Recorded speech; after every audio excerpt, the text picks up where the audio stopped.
let's start our lecture. All right.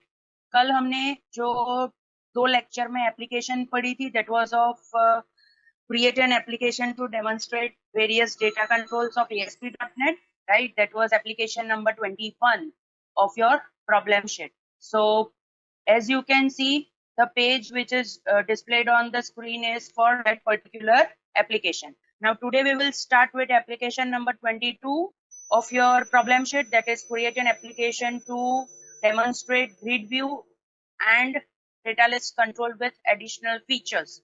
But we will develop that application within this particular website only, right? हम यही website का use करेंगे और 22 number की जो एप्लीकेशन है उसके लिए पेजेस इसी में डेवलप करेंगे. So first thing that we need to do within our application is obviously we need to create pages and tables that are required for our application. So let's start. First, I will create pages. So as you know the steps, if you want to create pages, you need to right click on the website. Within Solution Explorer, select Add New Item. From the dialog box, you need to select first option, that is web form, and after that you need to specify the name. I will give the name as, for example, let's take it as user name display, right? I'm giving the name as username display. That is the name of my page, and I will click on add button. So the page is created. It is over here. Now again, right click on the website within Solution Explorer, add new item. I will add the second page, that is student details.aspx, and I will click on add button. So the second page is created, right? Now we will create third page. Again the same procedure, right click on the website within Solution Explorer, add new item. First option I have selected. I will change the name of the page to, let's take it as DEPT EMP SP. That is, I need to use stored procedure SP1, right? And I will click on add. So this is the third page. I will create fourth page again with the same procedure, and I will give the name as DPT EMP SP2 because I want to demonstrate the use of stored procedure in two different ways with data controls, and I will click on it. And the last is I want to demonstrate chart, so I will give the name of the page as chart ex1.aspx, and I will click on add button. So I have created 5 pages for today's application, right? So what we will do, the first thing that we need to do is we need to connect these pages with default.aspx page. So I am making some changes. I am writing over here, that is application number 21 of your problem sheet. And over here I am writing it as, let's do one thing. We will take panel control over here, right? Within this panel control, we will write, all right, what is panel control that you have already seen in VB.NET? As the name says, it will provide you the panel, but it is considered as a container control, which can contain other controls within it, right? That is the use of this panel control, that it can hold other controls within itself, right? If you will see the properties, it is similar to the properties that were available within panel control of VB.NET, right? So the properties are same. All right, there is one property that is grouping text. Let's add grouping text as application number 22, right? So as you can see over here, the text is appeared within on the header of the panel control, that is application number 22. All right. Now the thing is that I have placed my cursor within the panel control and I am adding hyperlink control, right? As I need to connect 5 pages, so I will add 5 hyperlink control over here, right? So these are my 5 hyperlink controls. So let's set properties for each and every hyperlink control. So I have selected first hyperlink control. I will move on to property window. I will select text property, and within text property, I will write display username, right? And the page that I will connect with the navigate URL property is it's over here, username display dot aspx. All right. Now I will select second hyperlink control, move on to the property window. Within text property, I will write student details. Student details. Within navigate URL property, I will set the page that is student details dot aspx. Right. Third hyperlink control I have selected. From the property window, I have selected text property. Within that, I am writing DEPT EMP with stored procedure as I want. So let's take it as SP1, right? And within navigate URL property, I will set the page that is DEPT EMP SP1.aspx. Likewise, fourth hyperlink I have selected. Within text property, I will write DEPT EMP SP2, right?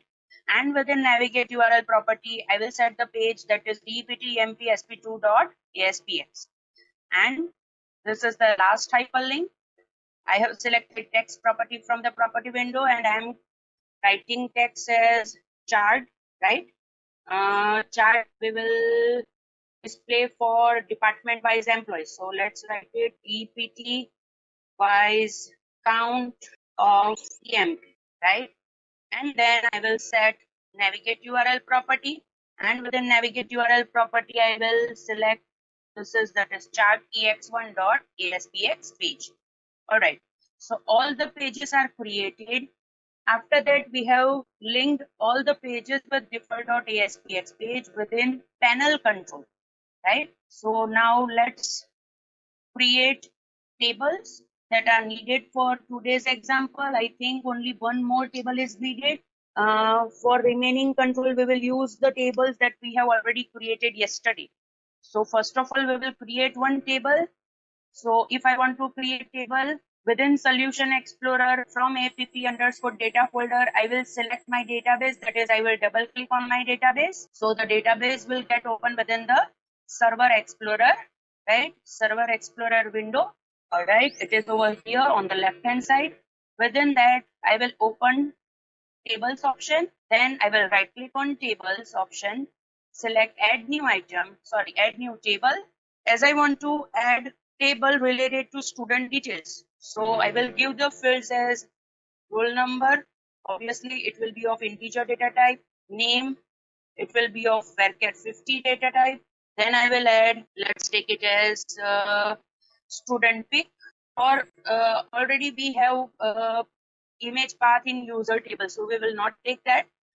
We will add three subjects, that is maths, integer, science, integer, and English, right? I have added the name of three subjects within the table.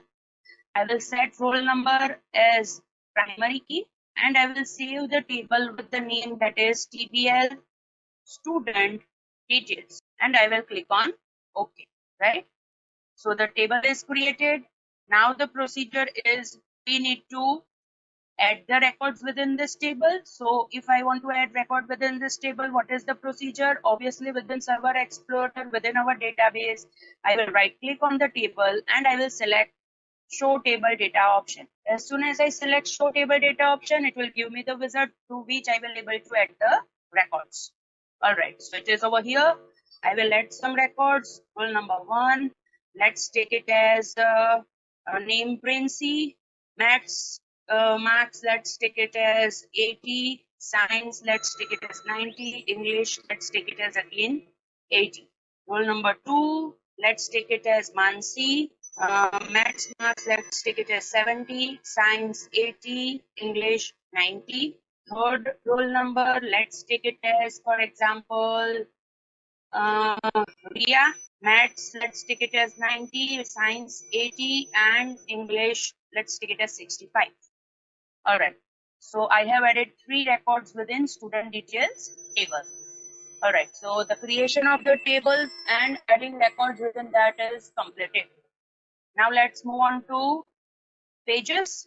So first page that I will create is, I think it is, this is username display.aspx, right? So the first page that I will create is username display.aspx. Now what we have done yesterday, within last lecture, we have displayed user ID from the data list control, right? हमने क्या किया था? जब भी user data list control में से कोई भी यूजर को सिलेक्ट करेगा तो हमने उसका आईडी डिस्प्ले किया था, because it was very easy to display ID as we have set command name property of the button control, और हमने कमांड नेम प्रॉपर्टी को सिलेक्ट सेट किया था। मतलब क्या होगा कि जब भी हम डेटा लिस्ट कंट्रोल में से कोई भी यूजर को सिलेक्ट करेंगे, वो selected index change event fire करेगा, and on that selected index change event I have written data list one dot selected value, and as we know कि हम जब भी selected value property का यूज करेंगे वो हमें प्राइमरी की वैल्यू रिटर्न करेगा, इसलिए हमने यूजर आईडी डिस्प्ले किया था। But what if I want user name? मुझे यूजर आईडी नहीं चाहिए, मुझे यूजर नेम चाहिए, and obviously user name is not the primary key. Means अगर हम लिखेंगे data list one dot selected value तो वो हमें यूजर नेम नहीं देगा। But if I want user name, so आज जो हम पढ़ेंगे वो प्रोसीजर हम कर सकते हैं। सो within div tag from the toolbox I will add data list control, right? From data tab, it's over here, I have added data list control. Now within data list control, again the same procedure. From the smart tag I will select the option that is choose data source. From that I will select new data source, right? These are the steps जो आपको already पता है, right? Our database is SQL database, तो यहाँ पे data source ID आ गया, okay. I will select connection string, which is already listed within this combo box. This is my connection string, which we have added yesterday within web.config file. I will click on next, and as I want to display username, so obviously I will select TBL user table, right? Asterisk is already selected, means I want all the fields from the table. I will click on next, and I will click on test query, right? So records are over here, and I will click on finish. All right, by default it will give me orientation of the control that is vertical. Within vertical layout it will display all the records, right? So right now I will not change that repeat direction, but from the smart tag I will select last option, that is edit template. The same procedure we have did yesterday also, right? So I have clicked on edit template. Here is one blank row below image path field. Within that, today I will not add image control, but I will add button control, right? So I have added button control over here. All right. Within button control, from the property window, right, let's change text property to display, and most important property, that is command name. Within command name property I will write select. The same thing we have also done yesterday, right? Again I repeat, मैंने button को select किया, property window में text property set की display, and the most important property that is command name, वो मैंने set की select, मतलब मुझे सिलेक्ट कमांड फायर करना है। Alright, now again let's select data list control. I am repeating, मैंने डेटा लिस्ट कंट्रोल को सिलेक्ट किया है, आइटम टेम्पलेट को नहीं सिलेक्ट किया। डेटा लिस्ट कंट्रोल को सिलेक्ट किया, उसका स्मार्ट टैग ओपन किया, and I will select and template editing, right? So हमारा डेटा लिस्ट कंट्रोल फिर से पहले जैसा हो गया, राइट? ऑटो फॉर्मेट में से उसके लिए कोई एक फॉर्मेट सिलेक्ट कर लेते हैं, right? Let's set this one, okay, and we will click on okay. So format भी हमने सेट कर दिया। Now what is the thing, मुझे ये डेटा लिस्ट कंट्रोल की सिलेक्टेड इंडेक्स चेंज इवेंट चाहिए। So what I will do, I will double click on data list control, because data list control की default event है selected index change event. So मैंने data list control के ऊपर double click किया, सो मुझे selected index change event मिल गई, जैसे हमने yesterday ऑलरेडी किया हुआ है, right? Now within this we will create object of one label control. So I will write team lb1 as label, right? After that I will write lb1 dot text is equal to, or let's set direct the label reference. So lb1 is equal to data list 1 dot selected item dot find control parenthesis double quotation you name label double quotation over parenthesis over enter. MSG box and within that I will display lb1 dot text. Alright, मैंने यहाँ पे कौन से statements लिखे? मैंने पहले label class का use करके उसका रेफरेंस क्रिएट किया, मैंने ऑब्जेक्ट क्रिएट नहीं किया है because as you are able to see मैंने यहाँ पे न्यू कीवर्ड का यूज नहीं किया है. सो lb1 रेफरेंस क्रिएट किया लेबल क्लास का. बाद में वो रेफरेंस के अंदर मैंने डेटा लिस्ट कंट्रोल में से जो भी मैं आइटम को सिलेक्ट करूंगी उसको मैंने फैच किया. वो आइटम में से मुझे एक कंट्रोल चाहिए, इसलिए मैंने फाइंड कंट्रोल मेथड यूज की और फाइंड कंट्रोल मेथड में मैंने वो कंट्रोल का नेम पास किया जो मुझे फाइंड करना है. Now let's move on to design window. मैंने डेटा लिस्ट कंट्रोल को सिलेक्ट किया है. सोर्स में जाके हम देखेंगे तो यूजर नेम लेबल का name, see it's over here, user name label का नेम क्या है? You name means this is the name of our field और लेबल कंट्रोल है इसलिए यहाँ पे लेबल लिखा हुआ है, राइट?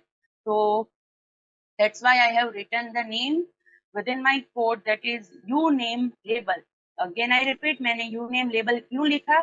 Because source में data list control के अंदर जो भी ये यहाँ पे यूजर नेम डिस्प्ले हो रहा है उसका लेबल है, that is लेबल का नेम है uname label. इसलिए मैंने यहाँ पे कोड में मुझे यूनेम लेबल की वैल्यू फेच करनी है, इसलिए मैंने वो कंट्रोल को फाइंड किया. किस में से फाइंड किया? सिलेक्टेड आइटम में से फाइंड किया फ्रॉम द डेटा लिस्ट और मैंने जो हमारा lb1 लेबल का रेफरेंस था उसके अंदर असाइन कर दिया.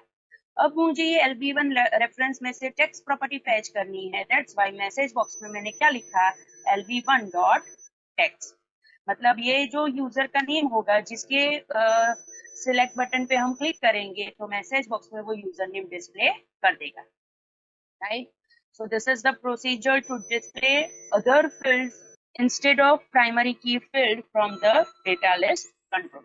Alright, इसको मैं सेव करती हूँ, right? Now let's design second page, that is student details .aspx. I have opened student details .aspx page. Design में जाएंगे, div tag में from the data tab I will place grid view control, right? I have placed grid view control. Now again the same procedure, from the grid view control I have opened it smart tag. Choose data source is the option. I will open it combo box. I will select new data source. Again SQL database, ID आ गया. Okay, connection string में select करूंगी from the combo box. Next, table obviously I will select TDL student details because मुझे students की details चाहिए, right? And after that I will click on next. Next करने के बाद हम क्या करेंगे? Obviously it is a grid view control. So हम इसके साथ मतलब ये एडवांस बटन पे क्लिक करेंगे सो हमें ये क्वेरीज मिलेगी. सो हम ये भी ले लेते हैं, that is generate insert update delete statements. आपको पता है ये चेकबॉक्स क्यों एक्टिवेटेड है? बिकॉज मैंने स्टूडेंट डिटेल का जो टेबल है उसके अंदर प्राइमरी की दी है. So that is the most important thing. मैंने ये सेकंड चेकबॉक्स भी क्लिक कर दिया and I will click on okay, right? After that I will click on next test query. So I will get the 3 records which I have added within my table and I will click on finish. Alright, now what I want to do, I want total field within this grid view control. मुझे math, science और English का total चाहिए, right?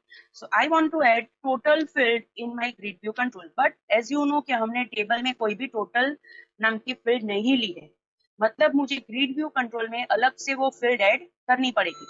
And as we have done yesterday, अगर मुझे grid view control में कोई भी नई कॉलम ऐड करनी है then I will select add new column option from the smart tag.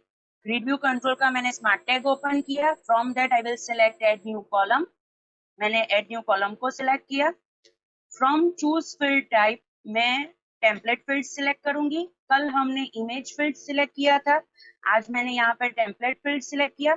Header text में मैं लिखूंगी total, right? And I will click on OK. Alright, मैंने यहाँ पे total name की field which is of template type वो मैंने यहाँ पे ऐड की. बट ऑब्वियसली हमें यहाँ पे डेटा बाउंड नहीं दिखाई दे रहा है जो कल हमें इमेज कंट्रोल के साथ दिखाई दे रहा था, दैट इज इमेज फील्ड के साथ हमें दिखाई दे रहा था. So what I will do, I will move on to source. Right.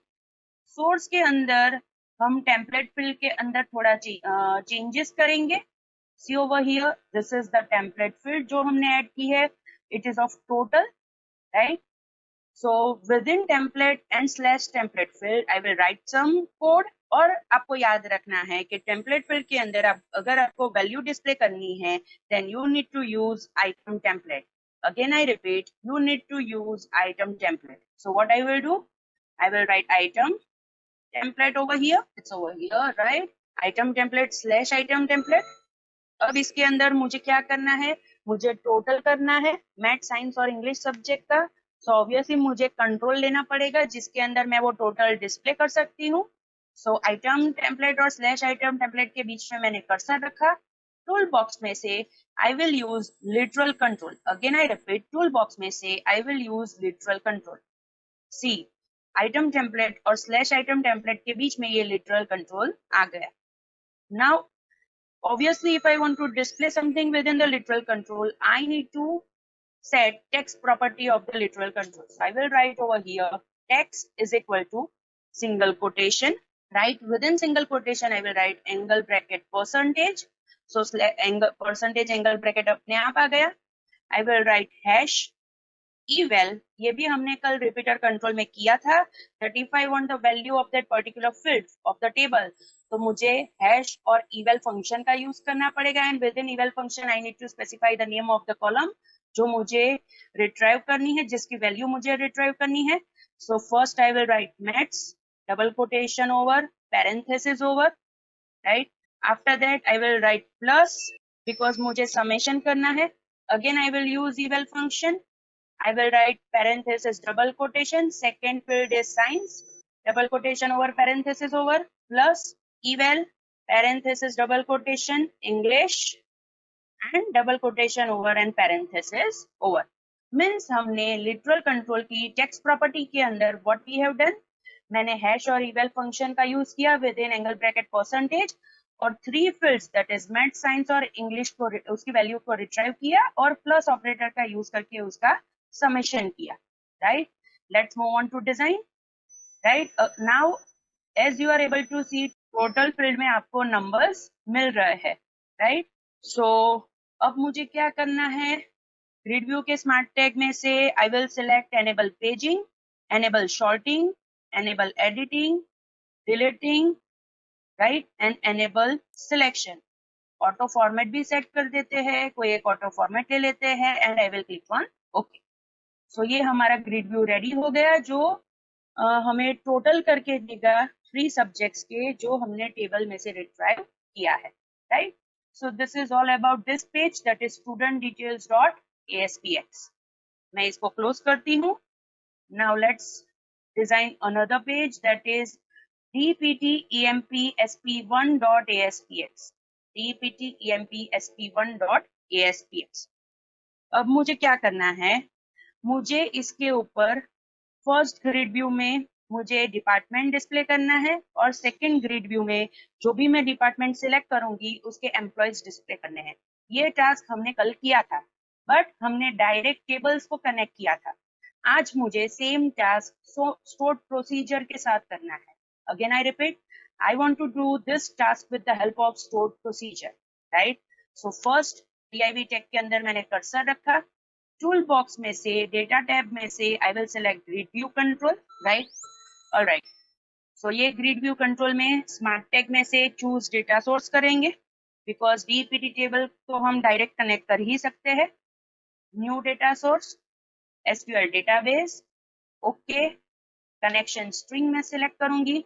Next TBL DPT table यहाँ पे सिलेक्टेड है, एस्ट्रिक भी सिलेक्टेड है, right. I will click on next test query, तो वो रिकॉर्ड्स मुझे मिल जाएंगे and I will click on finish, right. So first grid view के साथ हमने TBL DPT टेबल को कनेक्ट कर दिया। अब मुझे क्या करना है, ऑब्वियसली मुझे पहले स्टोर्ड प्रोसीजर बनानी पड़ेगी जो मैं सेकेंड ग्रिड व्यू के साथ कनेक्ट करूंगी। सो हमने VB.NET में भी स्टोर्ड प्रोसीजर बनाई थी। आपको प्रोसीजर ऑलरेडी मतलब स्टेप्स आपको ऑलरेडी पता है कि आप प्रोसीजर कैसे क्रिएट कर सकते हो। सर्वर एक्सप्लोरर में डेटाबेस के अंदर स्टोर्ड प्रोसीजर का ऑप्शन है, उसके ऊपर मैं राइट क्लिक करूंगी, add new stored procedure. Add new stored procedure के अंदर ऑब्वियसली मुझे कोड मिलेगा। प्रोसीजर का नेम में चेंज कर देती हूँ, दैट इज SPEMP, राइट। मैंने प्रोसीजर का नेम दिया। यहाँ पे पहले ऑब्वियसली क्रिएट है, राइट। जैसे ही मैं सेव करूंगी वो अल्टर में कन्वर्ट हो जाएगा। ये स्टेप्स भी आपको ऑलरेडी पता है, राइट। अब मुझे क्या करना है, मुझे ऐसे ही एम्प्लॉयज चाहिए जिसका जो डिपार्टमेंट में फर्स्ट ग्रिड व्यू में सिलेक्ट करूंगी। इट मीन्स मुझे डिपार्टमेंट नंबर का क्लॉज लिखना पड़ेगा विद इन वेर, राइट। सो मुझे वो पैरामीटर लेना पड़ेगा ये स्टोर्ड प्रोसीजर के अंदर। सो मैं यहाँ पे लिखूंगी parenthesis, right, and within parenthesis I will write the parameter that is @dno which is of integer data type, right. So मैंने यहाँ पे एक पैरामीटर ले लिया that is @dno which is of integer data type। अब मैं यहाँ पे select query लिखूंगी that is select asterisk from TBL employee where dbtno is equal to @dno। ये क्वेरी भी आपको पता है कि अगर आपको पर्टिकुलर डिपार्टमेंट नंबर की एम्प्लॉय चाहिए तो आप ऐसे सिलेक्ट क्वेरी लिख सकते हो। बट ये सिलेक्ट क्वेरी मैंने कहाँ पे लिखी है, स्टोर्ड प्रोसीजर के अंदर लिखी है। I will save this stored procedure और मैं ये क्लोज कर देती, right. Now what I will do, अब मैं डिजाइन में सेकेंड ग्रिड व्यू कंट्रोल रखूंगी from the tool box data tab, right, it's over here. So मैंने ग्रिड व्यू कंट्रोल रखा। अब मुझे ये ग्रिड व्यू कंट्रोल के साथ मुझे ये स्टोर्ड प्रोसीजर कनेक्ट करनी है, राइट। सो ऑब्वियसली उसके लिए देयर आर टू वेज, मैं स्टेप्स भी परफॉर्म कर सकती हूँ and the second way is मुझे उसके लिए कोड लिखना पड़ेगा। ऑब्वियसली हमने 2 पेजेस क्रिएट किए हैं, एक पेज के ऊपर हम कोडिंग के साथ करेंगे, दूसरे पेज के ऊपर हम स्टेप्स परफॉर्म करके करेंगे। सो ये पेज के ऊपर हम क्या करेंगे, कोडिंग के साथ करेंगे। ऑलराइट, मुझे ये पर्टिकुलर ग्रिड व्यू के अंदर रिकॉर्ड कब चाहिए, जब मैं ये फर्स्ट ग्रिड व्यू में से कोई भी सिलेक्ट के लिंक के ऊपर मैं क्लिक करूंगी, वो पर्टिकुलर डिपार्टमेंट का मुझे एम्प्लॉय चाहिए। सो मुझे ये फर्स्ट ग्रिड व्यू की सिलेक्टेड इंडेक्स चेंज इवेंट के ऊपर वर्क करना पड़ेगा। अगेन आई रिपीट, मुझे फर्स्ट ग्रिड व्यू की सिलेक्टेड इंडेक्स चेंज इवेंट के ऊपर वर्क करना पड़ेगा बिकॉज मुझे ऐसे एम्प्लॉयज चाहिए जिसका डिपार्टमेंट में ये फर्स्ट ग्रिड व्यू में सिलेक्ट कर रही हूँ। So I will double click on grid view control. आप देख पाओगे कि ग्रिड व्यू कंट्रोल की भी डिफॉल्ट इवेंट है that is selected index change event.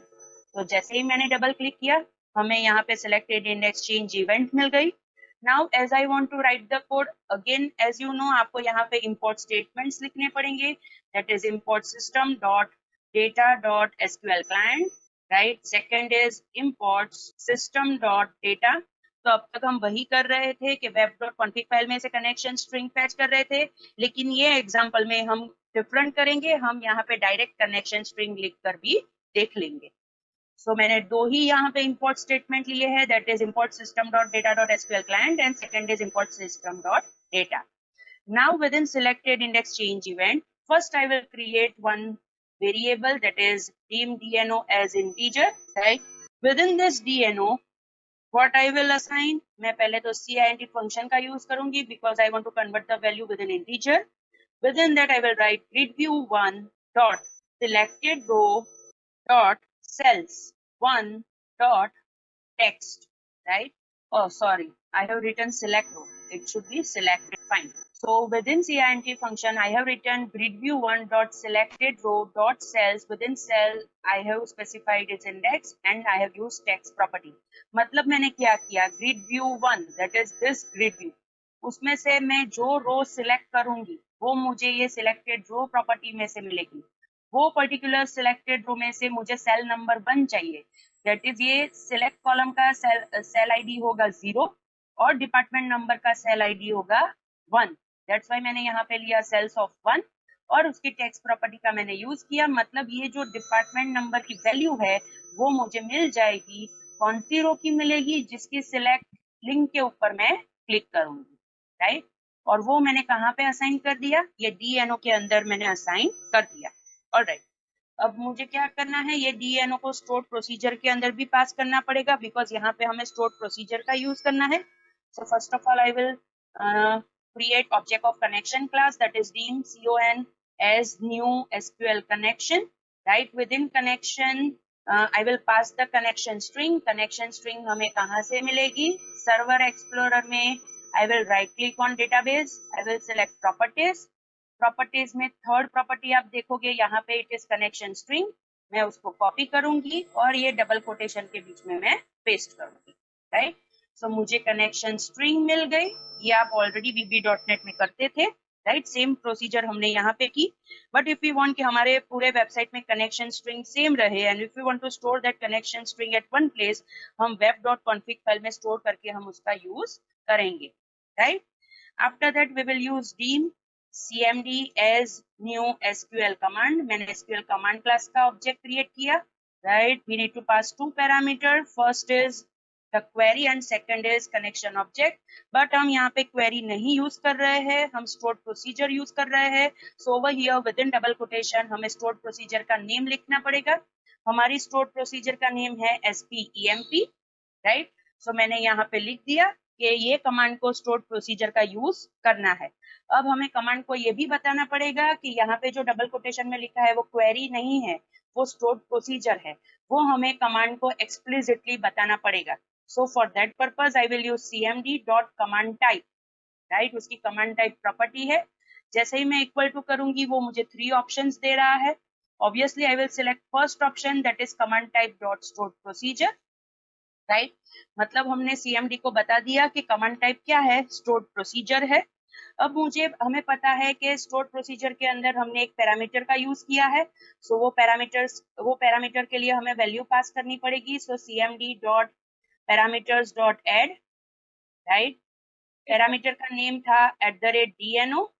वो मैंने यहाँ पे डबल कोटेशन में स्पेसिफाई कर दिया. उसकी डेटा टाइप थी इंटीजर. सो वो मैंने यहाँ पे सिलेक्ट कर ली. Value I will select the value property. Right. और वैल्यू प्रॉपर्टी के अंदर वैल्यू कहाँ से आएगी? हमने जो ये dno वेरिएबल यहाँ पे क्रिएट किया है जिसके अंदर हमने ग्रिड व्यू में से डिपार्टमेंट नंबर रिट्राइव किया था, वो वेरिएबल हम यहाँ पे स्पेसिफाई कर देंगे. राइट. तो ये मैंने वेरिएबल यहाँ पे स्पेसिफाई कर दिया. अब मुझे डेटा एडाप्टर का ऑब्जेक्ट क्रिएट करना पड़ेगा. That is dim da as new data adapter. That is SQL data adapter. उसके अंदर मैं कमांड का ऑब्जेक्ट पास करूंगी. सो एडाप्टर के साथ कमांड कनेक्ट हो गया. अब डेटा सेट का ऑब्जेक्ट मुझे क्रिएट करना पड़ेगा. That is dim ds as new data set. Right. अब डेटा एडाप्टर का यूज करके मैं डेटा सेट को फिल करूंगी. So da.fill ds. टेबल का नेम मैं दूंगी emp. Right. So data adapter का यूज करके डेटा सेट भी फिल हो गया. अब मुझे क्या करना है, ये डेटा सेट को ग्रिड व्यू 2 के डेटा सोर्स के अंदर सेट करना है बिकॉज मुझे ये सेकंड ग्रिड व्यू के अंदर एम्प्लॉइज चाहिए. So what I will write, हमने आईडी नहीं चेंज की है. सो उसकी आईडी होगी grid view 2 dot data source. Right. and I will specify ds.tables and within parenthesis double quotation the name of the table that is emp.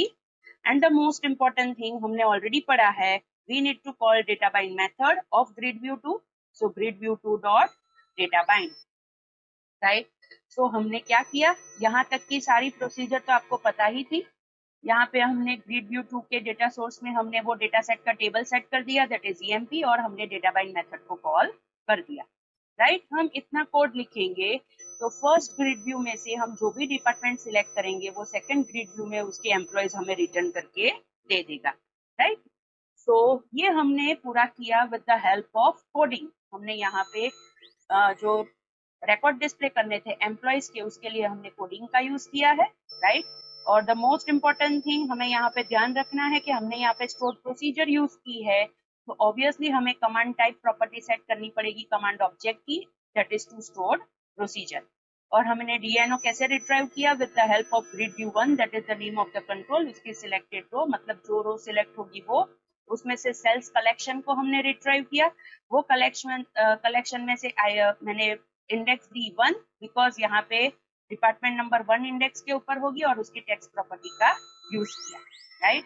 So this page is completed. Now we will design another page that is dpt-emp2.asp. इसके ऊपर मुझे क्या करना है, मुझे यहाँ पे same procedure करनी है. फर्स्ट ग्रिड व्यू में से मैं डिपार्टमेंट सिलेक्ट करूंगी. तो सेकंड ग्रिड व्यू में मुझे उसके एम्प्लॉयज चाहिए but with the help of stored procedure. लेकिन हम यहाँ पे कोई भी कोड नहीं लिखेंगे.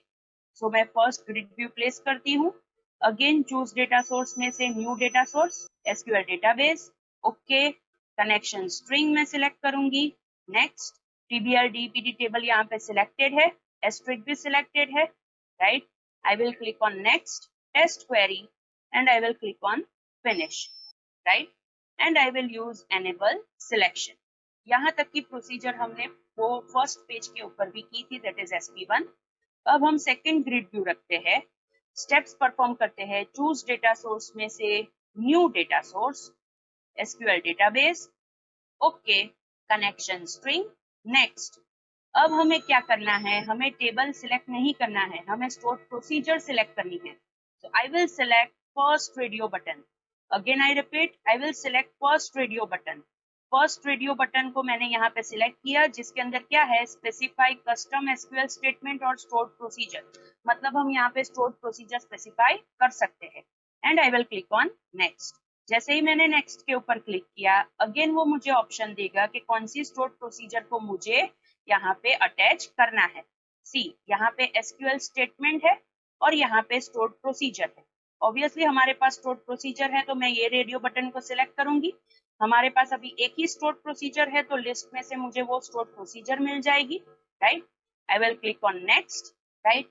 अब इसने अपने आप स्टोर्ड प्रोसीजर में से डिटेक्ट कर लिया कि स्टोर्ड प्रोसीजर के अंदर एक पैरामीटर है, दैट इज डीएनओ, मतलब हमें ये डीएनओ के लिए वैल्यू स्पेसिफाई करनी पड़ेगी।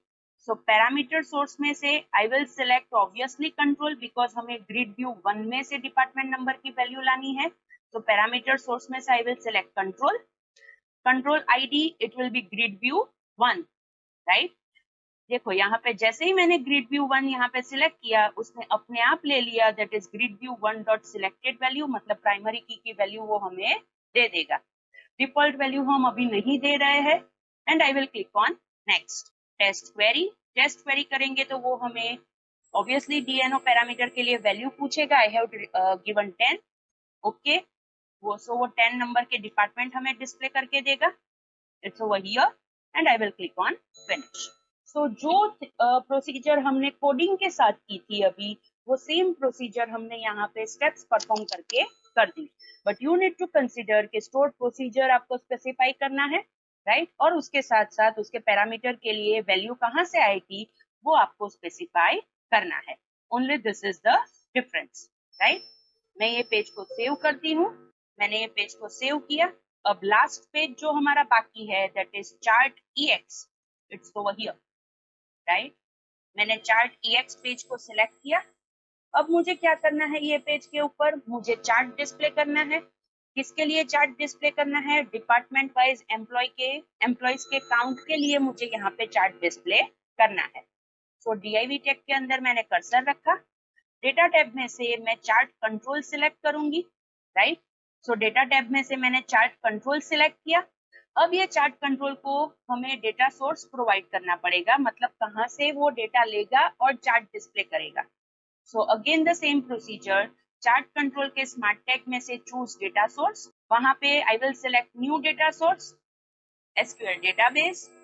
ओके, कनेक्शन स्ट्रिंग में सिलेक्ट करूंगी। नेक्स्ट, अब यहाँ पे हमें एक टेबल नहीं चाहिए, बिकॉज हमें यहाँ पे क्या करना है, हमें डिपार्टमेंट वाइज एम्प्लॉय के काउंट डिस्प्ले करने हैं। Means I need 2 tables, that is TBL DPT and TBL employee. So direct हम यहाँ से वो सिलेक्ट नहीं कर सकते।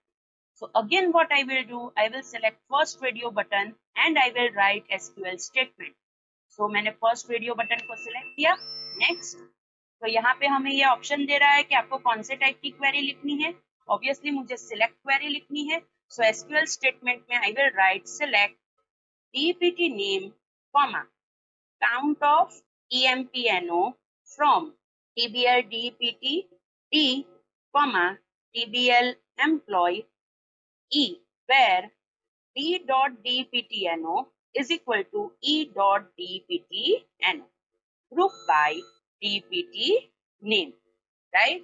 So मैंने यहाँ पे क्या किया, क्वेरी लिखी, that is select DPT name, count of EMPNO from TBL DPTD, TBL employee E, where D.dptno is equal to E.dptno, group by department name. आपको क्वेरी कैसे लिखनी है वो तो पता ही है। मुझे चार्ट चाहिए था कि डिपार्टमेंट नंबर वाइज मुझे एम्प्लॉय का काउंट चाहिए, इसलिए मैंने दो फील्ड यहाँ पे सिलेक्ट की। फर्स्ट इज डिपार्टमेंट नेम और second field count of employee number. Obviously employee number का काउंट मुझे एम्प्लॉय टेबल में से मिलेगा और डिपार्टमेंट नेम मुझे डिपार्टमेंट टेबल में से मिलेगा। दैट्स वाई मैंने दोनों टेबल यहाँ पे लिखे, बट ऑब्वियसली हमें ये दो टेबल को ज्वाइंट करने पड़ेंगे। That's why I have written over here that is d.dptno is equal to e.dptno। और हमें पता है कि अगर हम यहाँ पे फील्ड के साथ एग्रीगेट फंक्शन यूज करते हैं तो हमें ग्रुप बाय क्लॉज यूज करना पड़ेगा। So over here I have written group by dpt name, because dpt name के साथ हमने एग्रीगेट फंक्शन यूज नहीं किया है और हमें डिपार्टमेंट वाइज काउंट चाहिए, इसलिए मैंने ग्रुप बाय में क्या लिखा, department name. I will click on next. Test query, right, test query करके देखते हैं। Obviously see there are 3 departments जिसके अंदर रिकॉर्ड है। परचेज डिपार्टमेंट के अंदर रिकॉर्ड नहीं था, सो वो हमें यहाँ पे दे रहा है admin, manufacturing, sales 1 2 3। I will click on finish. जैसे ही मैंने फिनिश के ऊपर क्लिक किया वो मुझे पूछ रहा है कौन से टाइप का चार्ट चाहिए। तो बाय डिफॉल्ट मैं अभी कॉलम ही रहने देती हूँ, राइट। एक्स वैल्यू मेंबर कौन सा होगा, मतलब एक्स एक्सिस के ऊपर हमें कौन सी वैल्यू चाहिए, ऑब्वियसली डिपार्टमेंट नेम चाहिए एक्स एक्सिस के ऊपर, और वाई एक्सिस के ऊपर हमें क्या चाहिए, that is the count of employee. उसने यहाँ पे वो काउंट ऑफ एम्प्लॉय की एलियास नेम ऑटोमेटिक क्रिएट कर दिया है, दैट इज कॉलम 1। सो मैंने यहाँ पे कॉलम 1 सिलेक्ट किया। Again I repeat, x axis के ऊपर मुझे डिपार्टमेंट नेम चाहिए और वाई एक्सिस के ऊपर मुझे चाहिए काउंट ऑफ एम्प्लॉय। अब मैं इसको सेव कर देती हूँ, right. Now one thing that is remaining is, हमने डिफॉल्ट पेज के साथ तो सारे पेजेस कनेक्ट कर दिए, बट हमने बैक बटन, बैक लिंक नहीं रखी है, right. So let's do one thing, हम एक काम करते हैं, कल हमने बैक लिंक रखी थी वो हम पेज पे से सिलेक्ट कर लेते हैं, it is over here. So back hyperlink जो हमने कल रखी थी वो मैंने सिलेक्ट की और आज के सारे जो 5 पेजेस है उसके ऊपर मैं पेस्ट कर देती हूँ, राइट, ताकि अच्छी तरह से हमें नेविगेशन मिले, राइट। तो मैंने सारे पेजेस ओपन किए और by the end of the page मैंने क्या रखा, बैक की लिंक रखी जो हमें default.aspx पेज के ऊपर नेविगेट करके दे देगा, राइट। तो आज के जो हमारे 5 पेजेस थे उसके ऊपर मैंने लिंक स्पेसिफाई कर दी। Now let's do one thing, मैंने सेव कर दिया है, डिफॉल्ट पेज को स्टार्ट पेज सेट करते हैं और ये पर्टिकुलर वेबसाइट को एग्जीक्यूट करते हैं। So the first page that will be loaded within the browser is default.aspx page। ये हमारी कल की लिंक है, आज की लिंक हमें पैनल कंट्रोल के अंदर दिखाई दे रही है, right. So the first page is user name display. So user name table के अंदर 3 रिकॉर्ड्स थे वो हमें यहाँ पे मिल रहे हैं। मैं ये सेकंड रिकॉर्ड की डिस्प्ले बटन के ऊपर मैं क्लिक कर रही हूँ। जैसे ही मैंने डिस्प्ले बटन के ऊपर क्लिक किया मैसेज बॉक्स अपीयर हुआ और मैसेज बॉक्स के अंदर मुझे यूजर नेम दिखाई दे रहा है, दैट इज रुतवा, और यूजर आईडी नहीं मिला बिकॉज हमने एक्सप्लिसिटली एम्प्लॉय, मतलब ये जो यूजर नेम का लेबल था वो हमने पैच किया डेटा लिस्ट में से और हमने उसको मैसेज बॉक्स के अंदर उसकी टेक्स्ट प्रॉपर्टी को डिस्प्ले किया। Let's do one thing, third record को सिलेक्ट करते हैं। सी ओवर हियर मैसेज बॉक्स में हमें थर्ड यूजर नेम मिल रहा है, right. So this is how we can select any of the column or we can retrieve any of the field from the data list control। ऐसा नहीं है कि हम सिर्फ प्राइमरी की वैल्यू ही रिट्राइव कर सकते हैं, राइट। अगर आप सिटी लेबल का नेम देते तो आपको सिटी मिलती, राइट। इमेज पाथ का नेम देते तो वो आपको इमेज पाथ रिटर्न करके दे देता। Okay, let's click on back. So default पे आ गए। Now student details, see over here हमने तो सिर्फ इतनी ही फील्ड दी थी, that is from roll number to English subject, लेकिन उसने टोटल अपने आप यहाँ पे हमें करके दे दिया, right. Let's do one thing, ये जो सेकंड रिकॉर्ड है उसकी एडिट की लिंक के ऊपर मैं क्लिक करती हूँ। यहाँ पे मैं साइंस के मार्क्स में मैं 80 की जगह I am writing 90 and I will click on update. See जैसे ही मैंने यहाँ पे अपडेट पे क्लिक किया उसने 80 का 90 तो कर ही दिया साइंस के अंदर, लेकिन उसके साथ साथ उसने ये टोटल भी चेंज करके दे दिया, राइट। ये चीज आपको कहाँ पे काम लगेगी, जब भी आप ऑनलाइन शॉपिंग की वेबसाइट डेवलप करते हो और आप यूजर को कार्ट देते हो, राइट, कार्ट बना के देते हो जिसके अंदर यूजर ने क्वांटिटी चेंज की है, दैट इज अगर पहले उसने 2 क्वांटिटी रखी थी, अब उसने पर्टिकुलर आइटम की 3 क्वांटिटी रखी है, तो आपको वो पर्टिकुलर प्रोडक्ट के लिए टोटल चेंज करना पड़ेगा। एट दैट प्लेस आप ये कंसेप्ट का यूज कर सकते हो, that is price multiply by rate. आप यहाँ पे मैंने प्लस यूज किया है, आप वहां पे मल्टीप्लीकेशन यूज करोगे तो वो अपने आप आपको टोटल करके दे देगा, राइट। लेट्स क्लिक ऑन और राइट, और ये तो शॉर्टिंग तो आपको पता ही है, राइट। अब जैसे शॉर्ट करोगे टोटल के साथ साथ सारी फील्ड्स भी शॉर्ट हो जाएगी। I will click on that. So we are again on default page. Let's click on SP1. तो ये जो पेज है जिसके ऊपर हमने स्टोर प्रोसीजर का कोडिंग लिखा था, right. So I will click on second department, that is manufacturing. See over here, हमें मैन्युफैक्चरिंग डिपार्टमेंट के एम्प्लॉयज यहाँ पे मिल रहे हैं। और ये कैसे हुआ, स्टोर प्रोसीजर का यूज करके हुआ, लेकिन हमने उसके लिए ये SP1 पेज है, मीन्स हमने इसके लिए कोड लिखा था, राइट। सो कोडिंग का यूज करके हमें यहाँ पे सारे एम्प्लॉयज मिल रहे हैं वो डिपार्टमेंट के जो डिपार्टमेंट हम ये फर्स्ट ग्रिड व्यू कंट्रोल के अंदर सिलेक्ट कर रहे हैं। So let's click on back SP2। Again यहाँ पे ये फर्स्ट ग्रिड व्यू में डिपार्टमेंट आया, मैंने सिलेक्ट के लिंक के ऊपर क्लिक किया। सेकेंड ग्रिड व्यू में फिर से एम्प्लॉयज आए with the help of store procedure, but हमने यहाँ पे स्टेप्स परफॉर्म किए हैं, कोड नहीं लिखा है, राइट। सो ये आप यहाँ पे देख सकते हो, आप जो भी डिपार्टमेंट सिलेक्ट कर रहे हो वो पर्टिकुलर डिपार्टमेंट के एम्प्लॉयज आपको मिल रहे हैं। Alright, let's click on that. Now the last page is chart C. हमारे पास 3 डिपार्टमेंट में ही एम्प्लॉयज है, राइट, और एडमिन में 1 है, मैन्युफैक्चरिंग में 2 है और सेल्स में 3 है। तो उसने हमें अपने आप ऑटोमेटिकली चार्ट क्रिएट करके दे दिया। आप ये अपनी प्रोजेक्ट में यूज कर सकते हो, राइट। आपको अगर प्रोडक्ट वाइज सेल्स डिस्प्ले करना है या फिर आपके पास कौन से प्रोडक्ट की कितनी क्वांटिटी है वो आपको मीन्स चार्ट के ग्राफ के थ्रू आपको डिस्प्ले करना है, तो आप ये चार्ट कंट्रोल का यूज कर सकते हो। Let's do one thing, back करते हैं, एप्लीकेशन को स्टॉप करते हैं, चार्ट पेज से चार्ट पेज पे हम चार्ट की टाइप चेंज करते हैं स्मार्ट टैग में से, let's take it as for example bar chart, right. इसको मैं सेव करती हूँ, ये मोजिला फायरफॉक्स ओपन हुआ, मैं चार्ट के ऊपर क्लिक करती हूँ, राइट। सी ओवर हियर, उसने कॉलम जो चार्ट था उसकी जगह उसने बार चार्ट यहाँ पे डिस्प्ले कर दिया। Let's do one thing, again हम वहां पे चार्ट की टाइप ले लेते हैं pie chart, so let's take it as line chart, right. इसको मैंने सेव किया, ब्राउजर में जाके मैंने फिर से वो लिंक के ऊपर क्लिक किया, सो वो मुझे लाइन चार्ट यहाँ पे दे रहा है। ऑब्वियसली यहाँ पे और कोई कर्व नहीं मिल रहा है बिकॉज 1, 2 और 3 ऐसे ही एम्प्लॉयज है, राइट स्टूडेंट्स। तो students this is all about data controls, कि आप डेटा कंट्रोल्स को डिफरेंट वेज से कैसे यूज कर सकते हो, right. So this is the most important thing कि आप डेटा कंट्रोल के साथ कोडिंग भी लिख सकते हो और डेटा कंट्रोल को स्टेप्स का यूज करके भी कोई भी टेबल के साथ, कोई भी क्वेरी के साथ या कोई भी स्टोर्ड प्रोसीजर के साथ कनेक्ट कर सकते हो, राइट। सो हम यहाँ पे लेक्चर हमारा एंड कर रहे हैं। अगर आपको कोई क्वेरी है तो आप मुझे पूछ सकते हो।